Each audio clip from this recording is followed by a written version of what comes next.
ay rated SPG. Striktong patnubay at gabay ng magulang ang kailangan. Maaaring may masiselang tema, lengguwahe, karahasan, sexual, horror o droga na hindi angkop sa mga... Kahit masakit para kay Felma ay hinarap niya ngang buong tapang itong si Manuel. Dahil sa kabila ng pag-iwan ni Manuel dito nga kay Felma sa pamilya nga nila, ay mas nanaig pa rin nga kay Felma ang kabutihang puso niya.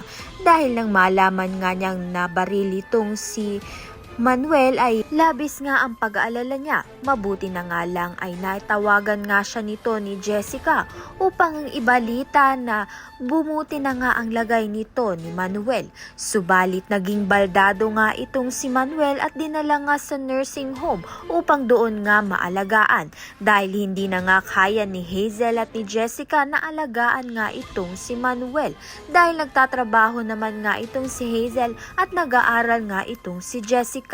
Sa kabilang banda naman nga makakagawa nga ng paraan itong si Jessica na malaya nga niyang matawagan ng mga anak nga nito ni Manuel upang ipabalita nga ang kanyang lagay.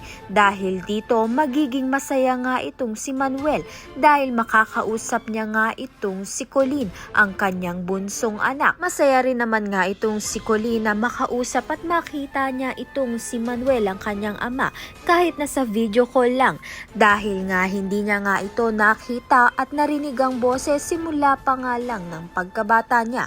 Kaya naman nga't yan at iba pa ang dapat nating pakaabangan. Maraming salamat sa iyong panonood.